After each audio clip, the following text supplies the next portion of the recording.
Si vous ne vous sentez pas, parce que ils vous font mal ou quoi que ce soit, vous avez le droit de dire aux forces de l'ordre, attendez, posez-moi, je vais marcher. Dans ces cas-là, vous vous levez et vous marchez et vous les accompagnez bien. Vous vous barrez pas en courant, vous faites pas ah non c'était du bluff, ah partez-moi. Non, non, non, on déconne pas dans ces cas-là. Si vous voulez vraiment marcher parce que vous avez mal ou quoi, c'est tout à fait possible. Mais dans ces cas-là, vous le dites aux forces de l'ordre qui vous prennent et vous vous levez et vous les accompagnez sans opposer de résistance ni quoi que ce soit. D'accord?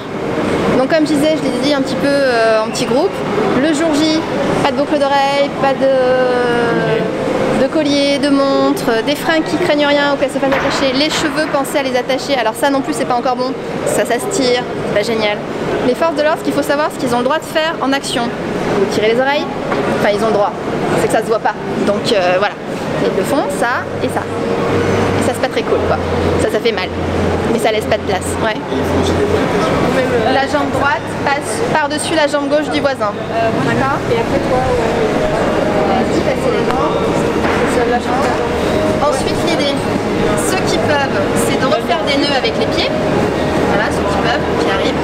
Les bras, ce qui est bien c'est de croiser les bras et de pouvoir passer au moins un bras dans une jambe avant d'aller choper son voisin. En fait il faut faire des nœuds, l'idée c'est de faire des nœuds.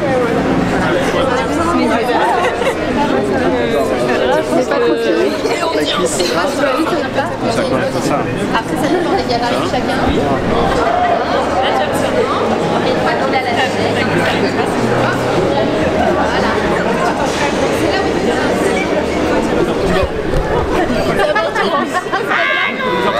de ce côté-là.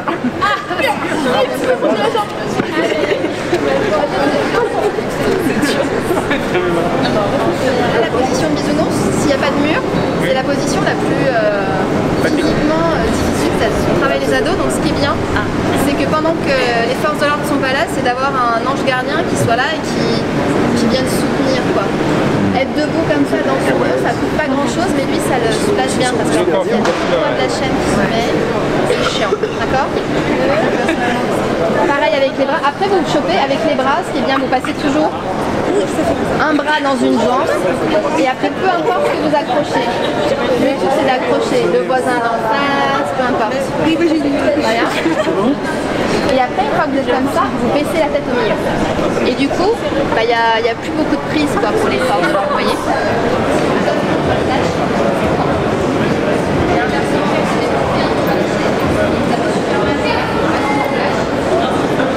Bonjour, c'est pour Chiche TV, une petite télé sur internet. Est-ce que vous pouvez vous présenter succinctement?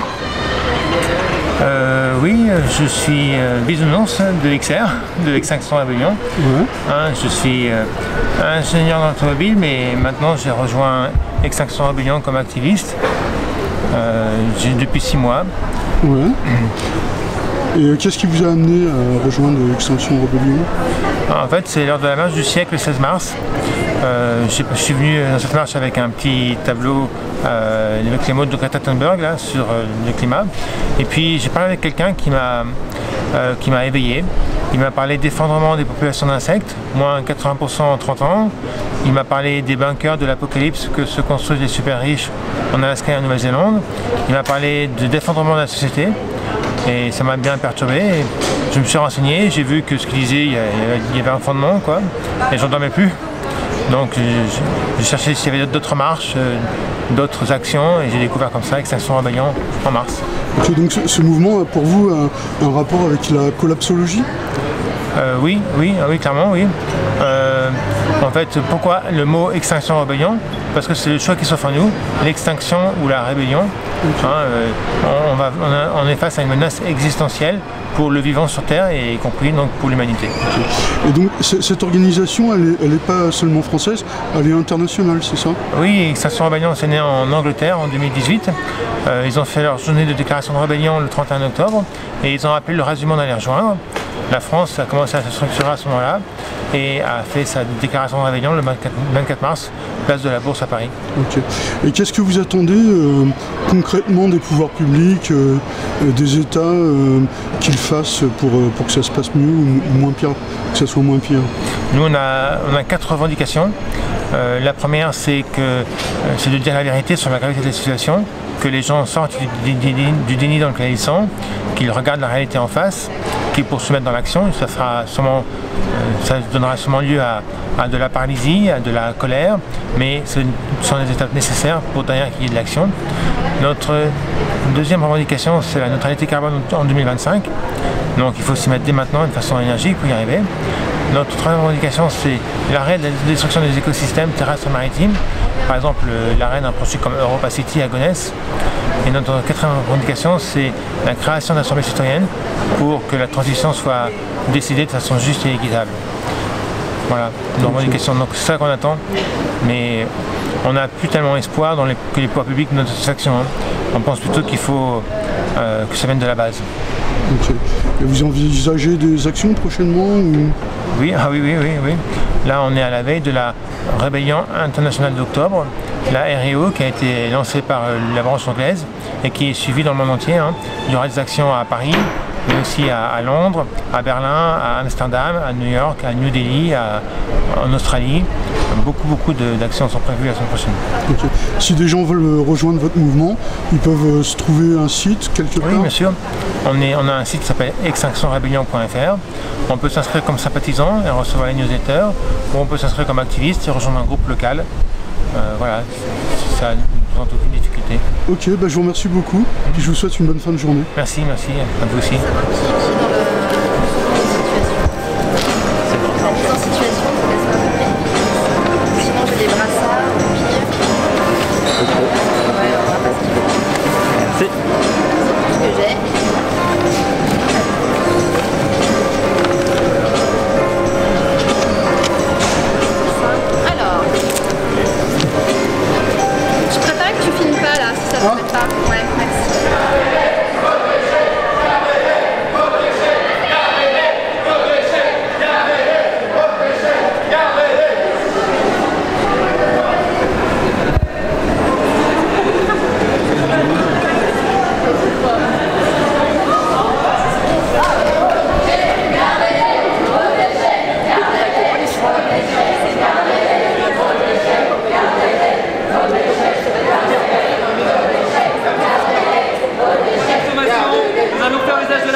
Accrochez-vous là. Vos déchets, gardez-les. Vos déchets, gardez-les. Vos déchets, gardez-les. Vos déchets, gardez-les. Vos déchets, gardez-les. Vos déchets, gardez-les. Vos déchets, gardez-les.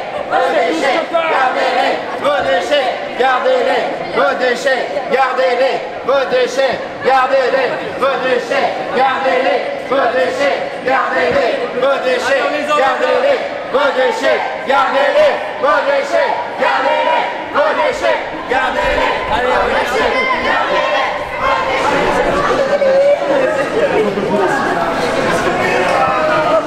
Par là-bas, ils sont un peu trop tranquilles.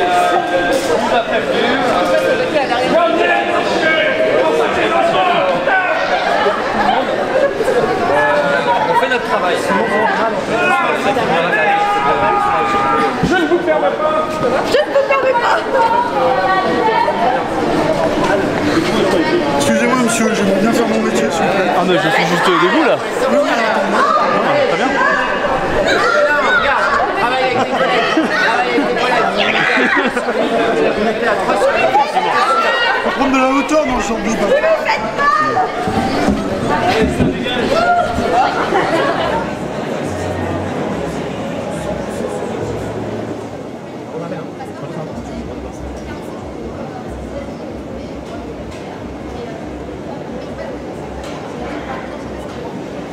C'est pour Chiche TV, donc toi tu peux te présenter succinctement?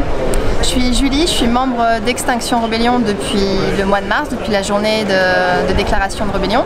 Et notamment, j'encadre et j'anime les formations à l'action de non-violente et la désobéissance civile. Ok, donc là je viens de suivre une formation. Et qu'en as-tu pensé toi des nouveaux arrivants? Là c'est bien parce qu'on avait franchement du monde, je sais pas, on était 40, 50, des gens qui n'ont jamais fait d'action et qui sont motivés pour participer dès demain et lundi aux différentes actions d'Extinction Rebellion. Et malgré tout ce qu'on leur fait faire pendant les mises en situation où ils sont mal, où ils prennent conscience des risques juridiques, ils sont toujours motivés pour aller en action, donc mission accomplie pour le moment.